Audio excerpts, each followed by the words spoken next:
শুভ সকাল বন্ধুরা, কেমন আছো? আশা করছি সবাই ভালো আছো, যে যেখানে আছো সুস্থ আছো। আর আমরাও অনেক ভালো আছি। তো বাইরে অনেক বৃষ্টি পড়ছে, তো সেই জন্য বাইরের এখন কিছু কাজকর্ম তো করতে পারবো না। তো সেই জন্য আমি ঘরেই সকালের খাবারটা রেডি করি, তারপরে বাইরে সব কাজকর্ম করব। তো আটা মেখে রেখেছিলাম, ওখানে রুটি বানিয়ে নিলাম, আর এদিকে বসিয়ে দিয়েছি চা আমাদের জন্য। আর ওখানে একটু আলু ভাজা বসিয়ে দিয়েছি। তোমার মেয়ে বলছিল কদিন থেকে আলু ভাজা খাবে, তো সেই জন্য তো এই যে রুটি আলু ভাজা চা রেডি। তো এখানে আমার জন্য বেড়ে নিয়েছি, আর এদিকে আমার ছেলেকে ঘুম পাড়াবো, এখন দুলিয়ে দিব আর ঘুম পাড়াবো, আর আমি খাবো। আর আমার মেয়ে উঠলো, তোকে এখন আমি ব্রাশ করতে পাঠাচ্ছি। তো বাইরে যেহেতু বৃষ্টি পড়ছে, তো এখন এই যে কলগেট লাগিয়ে নিল ব্রাশে। আর এই যে জানলাটার দিক থেকেই ব্রাশটাকে ভিজিয়ে তারপরেও ব্রাশ করবে। তো বাইরে তো অনেক বৃষ্টি। তারপরে যে খাওয়া দাওয়া হলো, বিছানাটা একটু গুছিয়ে নিয়েছি, আর আমার ছেলেও ঘুমিয়ে পড়েছে। তো আমি এখন ঘরের কাজকর্মগুলো শেষ করি। আর বাইরে যেহেতু বৃষ্টি, বাসন টাসনগুলো পরে মাজবো, আর অনেকগুলো জামা কাপড়ও আছে সেগুলো পরে ধুবো। তো ঘরের কাজগুলো আগে শেষ করে নেই। তো এখানে কালকে জামা কাপড়গুলো ধুয়েছিলাম, আদা শুকনা ছিল সবগুলা। তো রাত্রেবেলা এগুলো সব মশারির উপরে দিয়ে ফ্যান চলাই দেওয়া হয়ে গেছিলো। তো ওগুলো এখন শুকিয়ে গেছে, তো সেগুলোই ভাঁজ করে রেখে দিচ্ছি। আর এই যে বেড কভারটা দেখতে পাচ্ছ, এটা হচ্ছে রাত্রেবেলা মশারির উপরে দিয়ে রাখি, কারণ আমরা লাইট যেহেতু জ্বালিয়ে ঘুমাই, তো চোখে লাগলে ভালো লাগে না। তো সেই জন্য ওটা দিয়ে রাখি, আর দিনের বেলা করে ভাঁজ করে রেখে দিই। আর এই যে মশারিটা, তো এটা তো কোনো জায়গা বিছানাতে লাগাই রাখি না। তো এটা সকালবেলা করে এটা খুলে দিই, দিয়ে ভাঁজ করে একদিকে রেখে দিই, কারণ বিছানাতে থাকলে কিন্তু ভালো লাগে না মশারিটা। তো এটাও আমি ভাঁজ করে নিলাম। তো এটা হচ্ছে সবগুলো এখন চেয়ারে রাখবো, যেগুলো সবসময় কাজে লাগে। তো সেগুলো এগুলো আর আলমারিতে ঢুকাবো না। এগুলো হচ্ছে একটা ছোট চেয়ার আছে, ওখানেই রেখে দিব। আর এই যেখানে একটা পুতুল ছিল নিচে, তো অনেকক্ষণ থেকে নিচে যাচ্ছে পুতুলটা। তো কোথায় লাগাবো ভাবছিলাম। তো এই যেখানে একটা চিরুনি ছিল, এটাই দিয়ে পুতুলটাকে লাগিয়ে নিলাম। আর হচ্ছে এই যে কাপড়গুলো এই চেয়ারেই রাখলাম, যেহেতু এগুলো লাগবেই রাত্রে, আবার আলমারি থেকে বের করব, সেই জন্য এখানেই রেখে দিলাম চেয়ারটার উপরে। তারপরে এই যে বিছানাটা আমি টান টান করে ঝেড়ে নিলাম। আর এই ঝাড়ুটা দেখতে পাচ্ছ, এই ঝাড়ুটা কিন্তু নারকেলের ঝাড়ু না। তোমরা হয়তো ভাবছো এটা নারকেলের ঝাড়ু, কিন্তু না, এটা হচ্ছে সুপারির ডোঙ্গল দিয়ে আমি বানিয়েছি ঝাড়ুটা। সুপারির ডোঙ্গল দিয়ে কাঠিগুলোকে বের করে নিয়ে বিছনার ঝাড়ুটা বানিয়েছি। দেখো, দেখে কিন্তু মনেই হচ্ছে না যে এটা সুপারির ঝাড়ু, দেখে মনে হচ্ছে নারকেলের ঝাড়ু। তো তারপরে এই যে আমার মেয়ে প্রাইভেটের হোমওয়ার্ক নিয়ে বসছে। তো রাত্রে আধা করে আর সকালে আধা করে, তো সেই জন্য রাত্রে পুরো করে নাই। তো ও হোমওয়ার্ক করতে থাকুক, আর আমি এদিকে এই কার্টুনটা দিয়ে একটা কাজ করব। তোমরা দেখতে থাকো কি করি কার্টুনটা কেটে।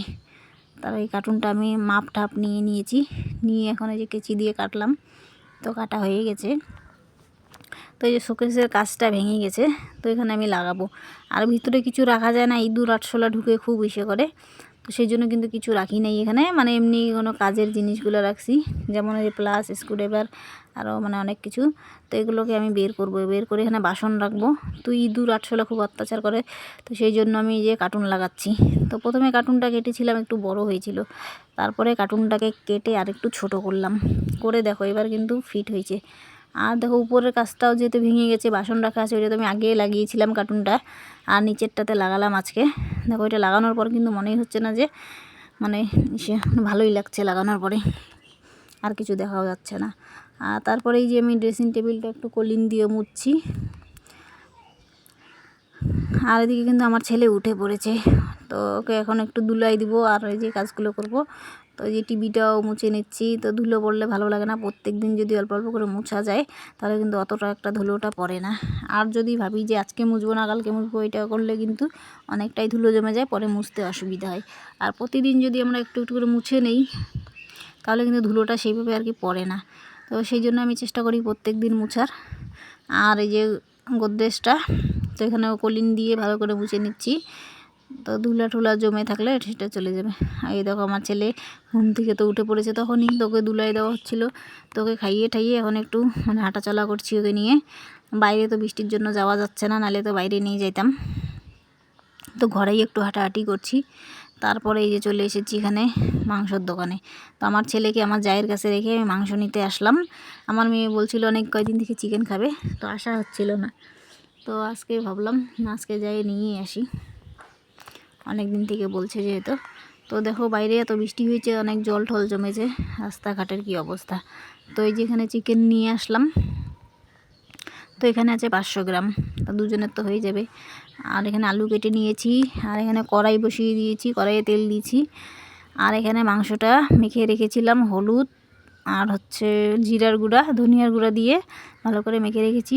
আর এখানে সে মশলা করে নিয়ে আসলাম পাশের একটা বাড়ি থেকে। তো আমাদের যেহেতু মিক্সচার গ্রাইন্ডার নাই, তো সেই জন্য শিলপাটাতে বাটছিলাম। তো ওখানে হচ্ছে আমার ছেলে কান্না করতেছিল, সেই জন্য পাশের বাড়ি যেয়ে একটু গুঁড়া করে নিয়ে আসলাম। আর এই যে চিকেন কষানো হয়ে গেছে, তো আমি এখন যাব তরকারিতে জল দিয়ে, এখন আমি যাব ছান করতে। আর এই যে বাসনগুলো দেখলাম, বাসনগুলো মেজে ছান করলাম। তো এই যে ছান টান করে চলে আসলাম, এসে দেখি তরকারিটা হয়ে গেছে। তো এখানে দেখো বেশি লঙ্কার গুঁড়া দেই নেই, তো সেই জন্য কালারটা কিন্তু সেরকম একটা হয় নাই, একটু সাদা সাদাই আছে। আর যেহেতু ছোটো বাচ্চা আছে সেই জন্য চেষ্টা করি লঙ্কার গুঁড়োটা না খাওয়ার, কম খাওয়ার। তো এখানে যে একটু গরম মশলা দিলাম, দিয়ে এখন ঢেকে দিব, 5 মিনিট এইভাবে রেখে দিব। দিয়ে তারপরে এই যে চুল টুল আঁচড়াবো, সিঁদুর টিঁদুর লাগাবো, তারপরে ভাত খাবো। তো একটু সবজিটা একটু ঢেকে রেখে দিই, তাহলে তেলটা উপরে জমে যাবে, ভালো লাগবে দেখতে। তারপরে এই যে ঢেকে রেখে দিলাম কিছুক্ষণ। তারপরে যে 5 মিনিট পরে ঢাকনাটা খোলার পরে দেখো উপরে তেলটা ভেসে উঠেছে, কতটা সুন্দর লাগছে। লঙ্কার গুঁড়ো দিইনি এটা মনেই হচ্ছে না। আর এখানে আমার জন্য ভাত বেড়ে নিয়েছি, তো এটা আমি খাবো, একটু ঠান্ডা হোক ভাতটা, বেশি গরম ভাত তো খাওয়া যায় না।